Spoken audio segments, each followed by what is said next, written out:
بسم اللہ الرحمن الرحیم۔ عزیز طلبہ کرام، السلام علیکم ورحمۃ اللہ وبرکاتہ۔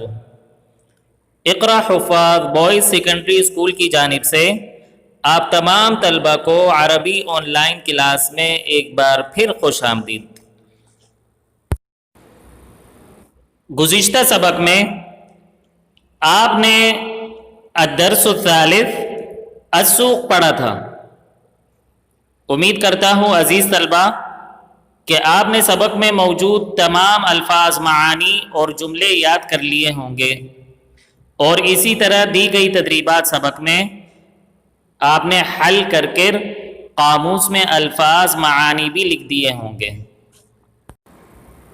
آج کا ہمارا سبق ہے الدرس الرابع، چوتھا سبق، اور سبق کا موضوع ہے افعال۔ افعال یہ جو لفظ ہے عزیز طلبہ، یہ اردو میں بھی مستعمل ہے، یہ فعل کی جمع ہے، اور آپ کو معلوم ہے کہ فعل کام کو کہتے ہیں، تو افعال اس کی جمع ہے۔ سب سے پہلے سبق میں موجود الفاظ کو عربی میں پڑھتے ہیں۔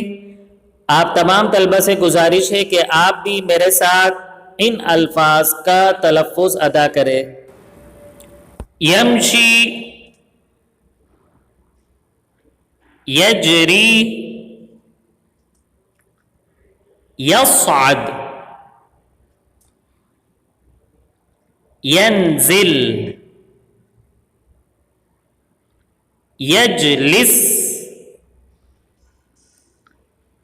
یقف، یتوضأ، یکبر، یصلی، یرکع، یسجد،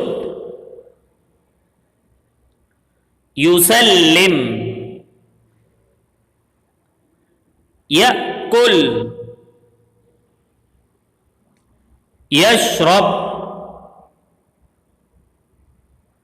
یکتب، یقرأ، ینام، یسبح، یضحک، یبکی، یفتح، یغلق، یخرج، یدخل۔ آئیے عزیز طلبہ، اب ان افعال کو دوبارہ عربی میں پڑھتے ہیں، اور ساتھ کے ساتھ ان کا اردو میں بھی ترجمہ کرتے ہیں۔ سب سے پہلے میں آپ کو یہ بتاتا چلوں کہ یہ تمام افعال تھرڈ پرسن کے لیے استعمال ہوتے ہیں۔ تھرڈ پرسن کیا ہے؟ میں آپ کو مثال کے ذریعے عزیز طلبہ سمجھا دیتا ہوں۔ میں نے خالد کو دیکھا۔ اب اس جملے میں جو کہ بات کر رہا ہوں، میں فرسٹ پرسن ہوں۔ بات کرنے والے کو فرسٹ پرسن کہتے ہیں۔ آپ میری بات سن رہے ہیں، آپ سے بات کی جا رہی ہے، تو آپ سیکنڈ پرسن ہیں، اور جس شخص کے بارے میں ہم بات کر رہے ہیں خالد، وہ تھرڈ پرسن ہے۔ اب جو شخص غائب ہوتا ہے یعنی تھرڈ پرسن کے لیے ہم اردو میں وہ استعمال کرتے ہیں، اور اسی طرح انگریزی میں ہی استعمال کرتے ہیں۔ آپ نے پڑھا ہے، ٹھیک ہے عزیز طلبہ؟ دوسری بات یہ ہے، یہ تمام افعال فعل مضارع کہلائیں گے۔ فعل مضارع سے مراد ہے پریزنٹ سمپل، اور آپ کو معلوم ہے کہ ہم اس کام کے ذریعے یہ بتاتے ہیں کہ یہ کام عادتاً کیا جاتا ہے، یعنی روزانہ کی بنیاد پر۔ تو آئیے عزیز طلبہ، ان افعال کا اردو میں ترجمہ کرتے ہیں. یمشی وہ چلتا ہے، یجری وہ دوڑتا ہے، یصعد وہ اوپر جاتا ہے، ینزل وہ اترتا ہے، یجلس وہ بیٹھتا ہے، یقف وہ رکتا ہے یا وہ ٹھہرتا ہے، یتوضأ وہ وضو کرتا ہے، یکبر وہ تکبیر کہتا ہے، یصلی وہ نماز پڑھتا ہے، یرکع وہ رکوع کرتا ہے، یسجد وہ سجدہ کرتا ہے، یسلم وہ السلام علیکم کہتا ہے یا وہ سلام پھیرتا ہے، یأکل وہ کھاتا ہے، یشرب وہ پیتا ہے،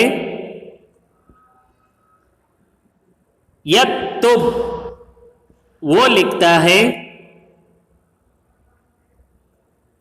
یقرأ وہ پڑھتا ہے، ینام وہ سوتا ہے، یسبح وہ تسبیح کرتا ہے، یضحک وہ ہنستا ہے، یبکی وہ روتا ہے، یفتح وہ کھولتا ہے، یغلق وہ بند کرتا ہے، یخرج وہ باہر جاتا ہے، یدخل وہ داخل ہوتا ہے. تو عزیز طلبہ کرام یہ تھے سبق کے الفاظ معانی. اب ہم بڑھتے ہیں تدریبات کی طرف. سب سے پہلے آپ نے عزیز طلبہ صفحہ نمبر 44 میں التدریب الاول کرنی ہے. یہ آپ کے سامنے مختلف تصاویر بنی ہوئی ہے. آپ نے ہر تصویر کے نیچے اس تصویر کا فعل عربی میں لکھنا ہے. اور عزیز طلبہ یہاں آپ لوگوں نے چند چیزوں کا دھیان رکھنا ہے. پہلی بات تو یہ کہ آپ نے یہ تمام الفاظ لکھنے کے لیے بلو پین استعمال کرنا ہے. دوسری بات یہ ہے عزیز طلبہ یہ الفاظ لکھنے سے پہلے آپ نے پینسل اور اسکیل سے ہر تصویر کے نیچے چھوٹی چھوٹی لائن بنانی ہے. پوری ایک لائن نہیں بنانی.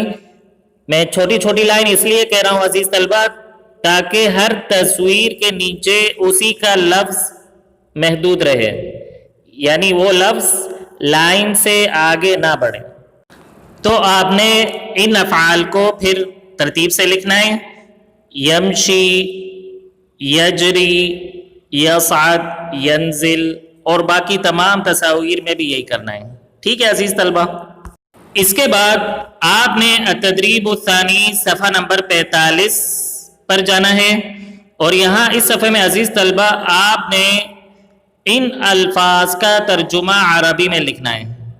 یہ جو آپ کے سامنے الفاظ موجود ہے اردو اور انگلش لکھی ہے، آپ نے عربی لکھنی ہے. اور اس میں جو میں نے آپ کو ترتیب بتائی عزیز طلبہ کہ الفاظ کو آگے پیچھے کر کے لکھیں گے تاکہ اعراب مکس نہ ہو الفاظ کے. یہ جو پہلا لفظ ہے پر سلیش اوپر. یہاں عزیز طلبہ پر کے لیے آپ نے جو عربی لکھنی ہے وہ ہے علی. یہ نیا لفظ ہے، اس کے لیے علی استعمال ہوگا. اچھا جی، اس کے بعد پھر یہی نشان لگائیں گے، سلیش کا نشان. پھر اس کے بعد فوقہ لکھیں گے. فوقہ یہ آپ نے الدرس الاول میں لفظ پڑھا تھا، اوپر یعنی، تو علی کے بعد فوقہ لکھنا ہے. باقی الفاظ بھی لکھتے جائیں گے آپ لوگ. وہ کھاتا ہے، یأکل، وہ روتا ہے، یبکی، وہ وضو کرتا ہے، یتوضأ، وہ دوڑتا ہے، یجری. اسی طرح یہ ترتیب مکمل کریں گے. اور آپ کو یاد دہانی کروا دوں عزیز طلبہ کہ آپ نے یہ الفاظ یعنی یہ جب صفحہ مکمل ہو جائے گا، تمام تدریبات مکمل ہو جائیں گی، تو آپ نے ان الفاظ کو قاموس میں بھی لکھنا ہے. اس صفحے میں موجود تمام الفاظ یا کے صفحے میں آئیں گے، لیکن جو پہلا لفظ ہے علی، علی کو آپ نے لکھنا ہے عین میں. فوقہ لکھنے کی ضرورت نہیں ہے بیٹا، کیونکہ ہم نے الدرس الاول میں آپ کو یاد ہوگا یہ لفظ لکھ لیا تھا قاموس میں.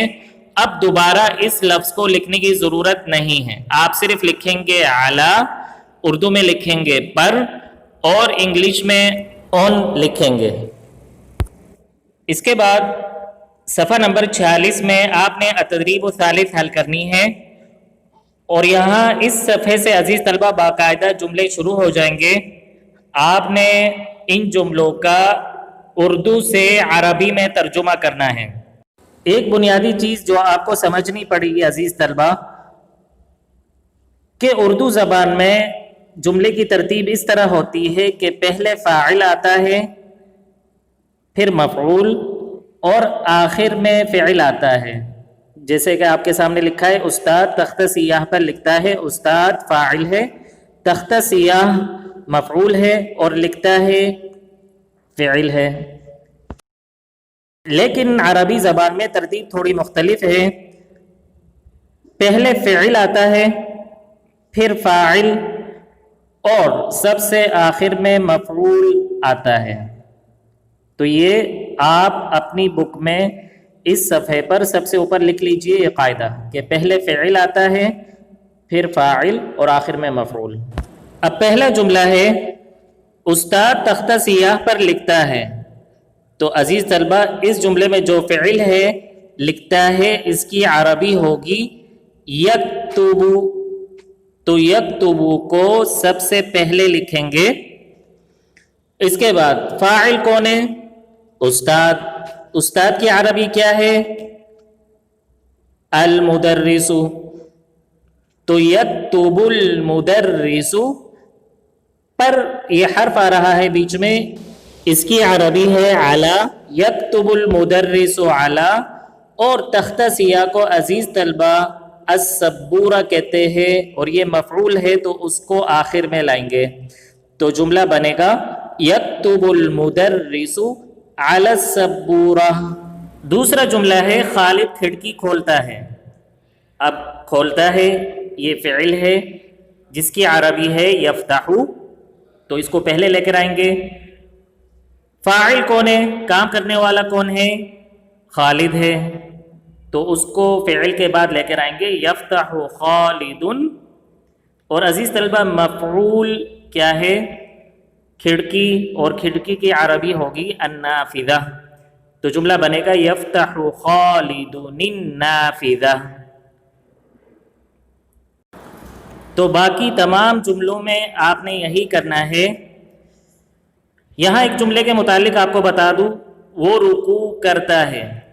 ویسے تو اس کا ترجمہ ایک ہی لفظ میں مکمل ہو جائے گا، یعنی یرکعو، یہی مطلب ہے کہ وہ رکوع کرتا ہے. لیکن عزیز طلبہ کیونکہ یہ جملوں کا صفحہ ہے اور آپ کو معلوم ہے کہ جملوں میں کم سے کم 2 الفاظ کا ہونا ضروری ہے، تو یہاں آپ نے یرکعو کے ساتھ شروع میں ایک ضمیر بھی لگانی ہے، اور وہ ضمیر ہے ہوا. اب کیونکہ فاعل یہاں ضمیر ہے یعنی پروناؤن ہے، تو ہم نے اس فاعل کو شروع میں لے کر آنا ہے. ہوا سے مراد وہ، جبکہ انگریزی میں ہی کہتے ہیں. تو ہوا کے بعد آپ نے فعل لکھنا ہے یرکع، تو جملہ بنے گا ہوا یرکع. اسی طرح یہ جو آخری جملہ ہے وہ کرسی پر بیٹھتا ہے، تو یہاں بھی ہوا کو پہلے لے کر آئیں گے. اس کے بعد فعل ہے بیٹھتا ہے، تو اس کی عربی ہوگی یجلسو، ہوا یجلسو. پھر یہ جو حرف ہے پر، اس کی عربی ہوگی علی، ہوا یجلسو علی. اور سب سے آخر میں مفعول ہے کرسی، اور کرسی کی عربی الکرسی ہے. تو جملہ بنے گا ہوا یجلس علی الکرسی. ٹھیک ہے عزیز طلبہ، امید کرتا ہوں آپ کو یہ تدریبات سمجھ میں آ گئی ہوں گی. اب بڑھتے ہیں الواجب المنزلی کی طرف.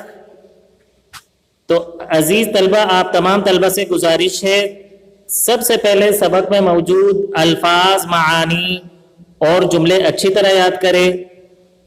اسی طرح تدریبات آپ نے حل کرنی ہے مکمل، یہ تینوں صفحے مکمل حل کرنے ہیں.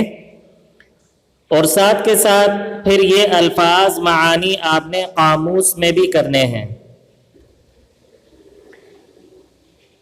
اگلے سبق میں انشاءاللہ العزیز پھر ملاقات ہوگی. تب تک کے لیے اللہ حافظ.